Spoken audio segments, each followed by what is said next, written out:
You are listening to the Will Power Podcast. Welcome to the show. I am Will Holdren, and I talk with some of the most influential CEOs, entrepreneurial leaders, and thought leaders to reveal the secrets that have led to their success. I believe that with the right knowledge and mindset, you can do anything you say your mind to. So if you want to learn how to change your life for the better, if you want to learn how millionaires actually became wealthy, or if you want to develop and start your own business from the ground up with the right knowledge to help you, then you are in the right place because this is the Willpower Podcast. How are we doing, everyone? My name is Will Holdren. I'm the host of the Willpower Podcast. Today we have another incredible entrepreneur, and her name is Laryea. And Rachel actually has a double PhD from Yale, which in itself is a crazy accomplishment. On top of that, she was formerly a Goldman Sachs analyst, and now she's currently a JP Morgan asset and wealth management researcher. And she also is a founder of her very own company called Kelewele, which is a culture-forward lifestyle brand. So I'm excited to jump into that. And finally, she also just published a book back on June 10th called Black Capitalist. So I'm excited to dive into that book as well. So first and foremost, Rachel, 4 o'clock on a Friday. I appreciate you being out here. And thank you so much for joining me. Yeah, thank you for having me, Will. It's a pleasure to be here. Yeah, my pleasure. You have an incredible background, so I'm excited to dive into your story. But before we get into that, I want to ask you a question I ask all of my guests, which is one, what makes you want to take time out of your busy day to just hop on podcasts like these to go out there and share your story? Yeah, that's a great question, which I've never gotten before. I think, especially now that I've written this book, Black Capitalist, I've been really intentional about creating community and conversation around the book specifically. And the key argument of the book is really about how race makes a difference and how we participate in capitalism. And that difference really teaches all of us something about how to create a more equitable version of the economy. And you mentioned some of the experiences that I've had while you were mentioning my bio, whether it be my financial experience, my entrepreneurial experience, my academic experience, and all of those have been their own kind of orientation or participation in capitalism. And they've all kind of informed so much of what I wrote about in the book and all of the hundreds of people that I interviewed to even also share their stories about what it looks like in a kind of everyday participation in capitalism and how to create a system that's more just, more equitable for all of us. And it really starts with understanding individual stories. Yeah, that's really important for me and why 4 p.m. on a Friday, I'm here to really kind of, you know, share this work as a way for us to think about the agency that we do have in creating systems that do right by us, and that there's still hopefulness to be found in that. Yeah, absolutely. And I think that's such a great purpose. And you definitely have a very unique background as well, especially coming from that financial world. So you understand a lot about capitalism. And really, I'm sure you've seen it play out in the real life world and really how there's some differences out there. But starting out, I want to go kind of into your past. So first of all, how did you end up as an entrepreneur where you are today? And kind of what was it like for you kind of getting to this moment in your life? Yeah, so I call it my plantain love story because Kelewele, it is a cultural lifestyle brand really focused on food and travel. But it really started with my love for plantains, Hmm. which was something from childhood for me. So plantains and Kelewele specifically, long before it was the name of my business, it's actually the name of a popular Ghanaian street food. Okay. My parents were born and raised in Ghana, and I'm a first generation African American. And so Kelewele was something my mom would always make for me growing up as a kid, and I loved it. It's basically ripe yellow plantains, Hmm. chopped up, diced, and kind of coated in different spices, namely ginger. And you fry it up to golden perfection, and it is the most delicious thing.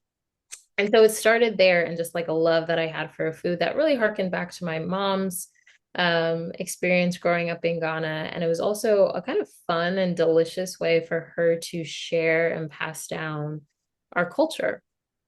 Fast forward a few years, I'm an undergraduate student at NYU, and I was also transitioning into a plant-based diet at the time. And so plantains became a go-to for me because at that time they were also really affordable. You could get like four for $1. and they became my meat and dairy substitute. So I started eating them all the time, started making different kind of creative dishes with it. And I just really wanted to, create food in such a way, again, being plant-based, that spoke to my own culture. When I would go to the grocery store and I'd go to the vegan aisle, I'd see food that really didn't resonate with me. And so I wanted something that felt culturally familiar and nostalgic. Yeah. Forward again, as part of my love story, I go to grad school and I'm in my anthropology 101 courses. And we anthropologists were kind of really fixated on the question of culture. How is it created? How is it sustained? How does it inform and shape our individual and collective identities? And I had this light bulb moment where I thought about food as a medium to think about culture. Because so often the case, if you have like your favorite dish of all time, oftentimes when you think about that dish, it conjures up memories about who might have made that dish for you, special moments in your life when you've had that. And that speaks to how culture can be created in a family context or in an even bigger communal context. Definitely. So I love that as a way to think about culture and cultural connectivity, because as I mentioned, my family's from Ghana in West Africa. The next person can be from South America. The next person can be from the Caribbean. But throughout the kind of African diaspora, we all have a shared familiarity with plantains, even if we prepare it differently and eat them differently. Yeah. And so I love that. And that really became the recipe for the business, to really think about how you can create connectivity across culture and use food as a way to do that. How do you think about innovative eating that's still predicated on familiarity while still focus on healthy eating? And so those became the core kind of categories that I really wanted to anchor on, and then started the business in 2018. And it was really grassroots to start. I was doing festivals and pop-ups and really just getting out there, in my Brooklyn community. Yeah. Transition to have a brick and mortar location. I also had the first vegan Black woman-owned business at the Barclay Center. Wow. Uh, yeah, and then transitioned into e-commerce and wholesale as well. And that's what we focus on now. But it's really been an evolution, but it started with this one Ghanaian dish that my mom would make for me as a kid. That's awesome. And yeah, it's pretty cool because this is the first time I've seen a business model like yours where that's kind of the main focus of the business. So it's really cool to see how I can see why a lot of people would be drawn to that, right? And want to dive into that because to your point, food really helps you dive into your culture and find those roots, where you're from. That Yeah. it was Yeah. so important. So speaking about where you're from, obviously you mentioned you're a first generation American and everything you've done is absolutely insane. Like you had double PhD from Yale, you're doing great things in business, you got a book coming out. So I'm just curious, I mean, from your own experience, what was it like growing up as a first generation American? And do you still believe the American dream is alive? Oh, these are good questions. Growing up as a first generation American was very hard. And I'll say that because when you think about all of our kind of micro identities that come to shape us as people, um, depending on who you are and what your set of micro identities are to make up the whole you, um, might not always be received well within the context that you're in. And so, for example, I mentioned my mom, she immigrated to this country back in the 80s and really in chase of that American dream, Mm-hmm. really in service of her children, myself and my brother, to give us every opportunity possibly available. And through the help of an affordable housing program and a lottery system, my mom was able to buy her first home Wow. in, at the time, what was the wealthiest county in Northern Virginia, where I grew up. And that county was also predominantly white. And so I grew up in a context where I saw these nuclear white families and, really well-resourced community, but I was one of the few Black people in that community. And growing up with a single parent also added this level of difference and isolation that I felt. And so it became this kind of strange paradigm where you're in a place, but you don't necessarily feel of that place. You don't necessarily feel like you belong in that place because of the differences that you carry. Yeah. And so that was so much my experience. And, when I talk about the book and how race makes a difference and how we participate in the world and show up in the world, that was some of the foundational experiences growing up as a kid in this kind of white community that really shaped that. Mm. Fast forward, I went to an all girls boarding school for high school. And, it was a $60,000 a year school to attend. Wow. And I went there on a full ride scholarship. And so again, I was in the place on account of my academic merit, but I was not of the place on account of my family's financial position. And so there was always this pressure to perform and be excellent, especially because of the precarious kind of situation that I was in. It's like if I didn't get those A's, I wouldn't necessarily have that scholarship for the next year. And then you overlay the fact that I was one of the few Black students at that school. It's like you feel the pressure of that isolation and that difference. Yeah. And I've had so many experiences of that. And I think some of those early foundational experiences really kind of set the tone for me in understanding what difference can mean. And most importantly, how difference shapes how you relate to people on an interpersonal level, especially if that person that you're relating to doesn't have the shared kind of micro set of identities, right? So that was challenging. But to answer your second question around the American dream, I think that it's an elusive one. It's a tricky thing. I think it's still possible. But I also believe that it is not a fair race to achieving the American dream because of what I mentioned when you talk about equity and the lack of equity in this country. And, you know, if you think about the American dream as a race, right, that everyone can have access to running and achieving and winning for themselves, the starting line is not the same for everybody. Right. And so folks are running miles and miles while others are maybe sprinting that 100-meter dash to get to the American dream. And so I think it's fraught with complications and fraught with problematics that we don't address in society and acknowledge why is it so much harder for other people to achieve some level of financial stability and security, have all of their needs met. And it's easier for others. And some of the real systemic challenges that make that reality even apparent. So it's a both and, but it's complicated. Yeah, but there definitely are underlying systematic challenges that, to your point, it makes a difference. Some people are, dealt with better cards when they come into this world, and some people are dealt with worse cards. But it's really just how you play your hand, right? And you ultimately get to write that next chapter of your book, and so you got to make the most of it, and find some opportunities. And as the U.S. has progressed, the world has progressed, internet's come around. It's made it more accessible, right, to be around other people that are successful and to find other types of people as well, kind of Mhm. as we've grown as a culture. Um, but after, as you said, after growing up, you obviously went to Goldman Sachs for a little bit. You're kind of in that finance world. And so I'm kind of curious. I mean, what are the main things that you saw just in that space? Because I know finance can be, very different for different people, obviously. So what are some of the things that you've learned that you saw in that space that helped you write your book, just helped you with what you learned and are carrying forward right now?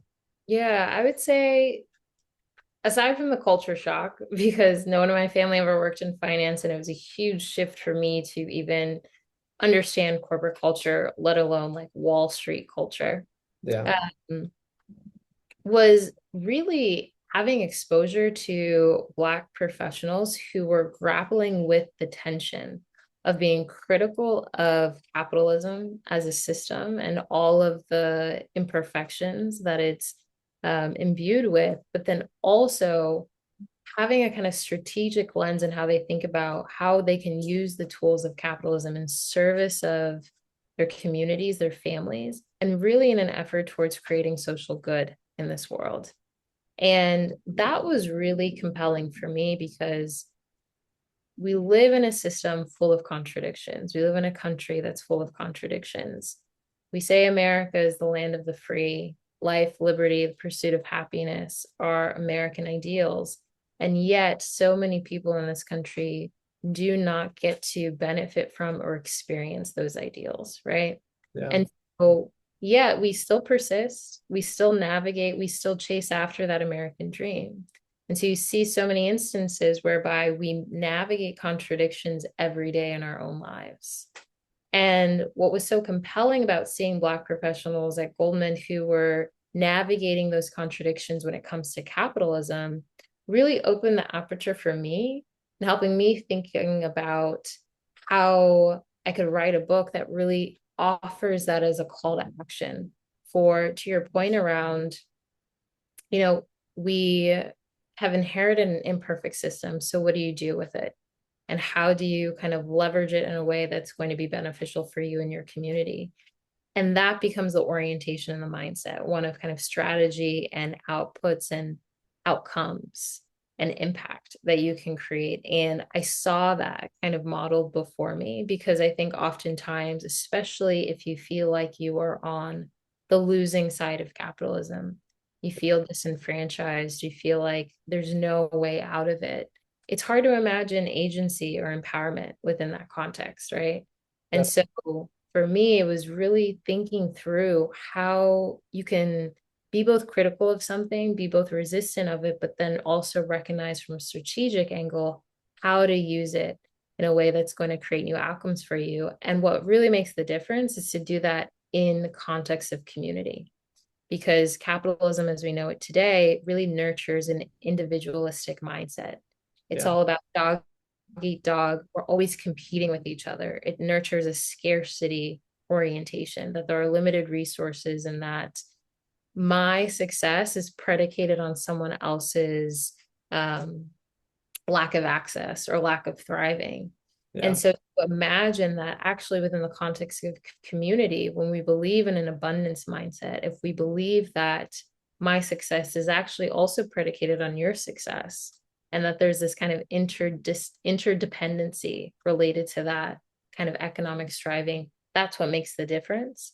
And so that became really important for me to see and witness at a strategic level and how people were doing it, which again informs so much of the book because it's not just that race makes a difference, but that difference shows us how we can engage with the tools of capitalism differently. And our critiques of the systems that we're a part of can actually be the new standard by which we participate in those systems differently to create new outcomes. Yeah. And just like any system, there's going to be obviously pros and cons with that system, just like capitalistic societies, other societies that don't follow capitalism. But to your point, in capitalistic societies, some people have a lot of money where they can go out and buy things that puts them in a position of power, and some people don't. And like you mentioned, they can't go out there and buy those things and kind of get in the capitalistic society bandwagon and kind of appreciate all the things that comes along with that. But also you have the ability to go out there and write a book, which can make a lot of waves, right? Make a lot of noise and really inspire people to embrace the capitalistic society and, like you mentioned, work together as a community. And who knows what's possible at that point. Um, One of the things I thought was interesting that you said is that some of the Black professionals you were working with just had like a negative connotation of capitalistic society out of the gate. I mean, why do you think that is? Why do you think that's going on right now? Yeah, it's a great question. And this one is really rooted in history. When you think about the creation of American capitalism, that was predicated on slavery. Mhm. And it was through the Atlantic slave trade where Black people were enslaved people and were the greatest commodity within the American system, built the infrastructure of American capitalism. And so now you have a situation whereby, you know, years, decades, centuries have passed. And within the Black community now, it's a very hard thing to imagine and to identify as a capitalist when you were never able, kind of intergenerationally, to be the beneficiary of a system your ancestors created, Yeah. right? And so to be the labor source that created the system, but to be systematically excluded from the benefits of the system that you're responsible for creating creates a very visceral tension. And so, there's a whole body of literature around racial capitalism and about how capitalism today is really predicated on difference and a difference that's exploitative and extractive. and has complete correlations to the fact that Black, Hispanic, and Latino folks um, have been excluded from this kind of capitalistic system in a way that has led to real disparities when it comes to wealth creation. If you look at the racial wealth gap in this country, Yeah. and the fact that it speaks to the point around equity that I was mentioning before, people can be, chasing this American dream, but the starting line is not the same for so many people. And then that shows up in the wealth that people have been able to accumulate throughout their lives, intergenerationally as well. And so it's really hard to imagine being on the winning side of something, or to even have an economic identity in service or as a proponent of capitalism, when you're grappling with and having to deal with this history. And it's not just history, it's also the present. So many people experience this. It's hard to have that kind of mental reframe about how we can use the tools of capitalism in service of us, when it's shown and proven in so many people's lives that it hasn't been in service of them. Yeah. Yeah. It's definitely a major mindset shift. And I think, like you mentioned, your book kind of dives into that, of how to make that shift, right? And going forward. Which I think makes a lot of sense. But going forward for you, I mean, obviously with this book coming out, I mean, what do you hope to accomplish, post writing this book? I mean, what would you, if you look back 5 years from now and say this happened, I'm happy about that, what would that thing be? Mm, mm. That thing would be unified action. Mm. I think specifically within the Black community, as I kind of alluded to, folks have different economic identities within the Black community, outside of it. Some people are capitalists, some people are anti-capitalist, some people are socialists, the list goes on, right? But the reality is we live in a capitalist system today here in America. And it's important to acknowledge the real material outcomes of that, but then still sit with the hopefulness of, okay, we're ever striving for a system and to create a system that's more equitable and just for all of us. We also know that that's not going to happen necessarily tomorrow. Capitalism as we know it today is not getting dismantled tonight, right? And so it's, how do we operate within this interim space, regardless of the diversity of our economic identities? How do we create alignment at the communal level around reckoning with the system that we have today, the tools available to us today, and how we can use those tools in a way that's going to be more equitable and just for all of us as we ever stride towards that new system that's going to be in greater service of all of us.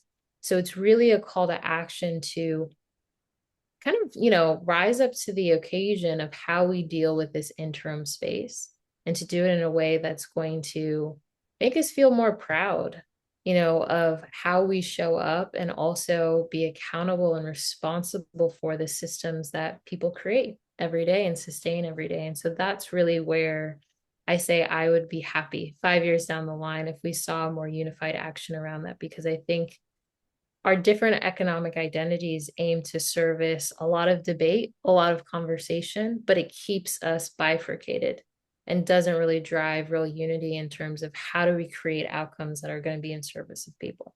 Yeah. Yeah, we all have differences out there, but to your point, we're much stronger and we all come together as a community, right? And we make a lot more things happen and that way, and it's more equitable. We have ownership, and that's really what is going to drive wealth, going down the road, is being in that ownership position. From what you've seen so far during your life and my life, I mean, do you think us as a country, we're heading in the right direction towards that right now? Oh man, I think that we are in very challenging sociopolitical times. I think we are in some of the most polarizing times I've experienced in my lifetime. Yeah. Uh, but I think even when you're presented with enormous challenge, enormous kind of polarizing energy, it becomes an opportunity. There's always a reframe to look at it as an opportunity around, okay, how can we create common ground despite the polarization that we see today? Yeah. How can we, drive social good despite that? So I think it's possible. And I think just how strained, our current kind of social, political, economic environment is fertile ground for us to break through and really intervene. And so, if anything, I think that's the hopefulness that can be found here. It's really about alignment. and driving people towards building a common ground. Yeah. And it's so easy for anyone to just turn on the news and see all the fighting, all the hatred going on. And, the news obviously shows the worst, the worst. In reality, that's a very minor percentage when I think, in my opinion, most people are good, right? And most people want to see other people do well in their life also, right? So it's also just important to keep that perspective. Mm. Um, but before we hop off, a couple more questions for you. Going forward for you, what is your number one book recommendation outside of your book, if you had to give one? Oh, I love that. Number one book Put you recommendation. on the spot. Oh, that's so hard.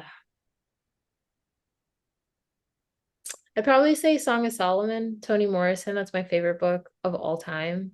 Um, so that's always an excellent book to read. Yeah, that would Well, be my favorite.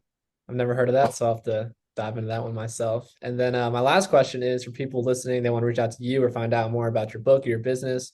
What is the best way for them to go out and find you? Yeah, best way is definitely to just visit my website, rachellaryea.com.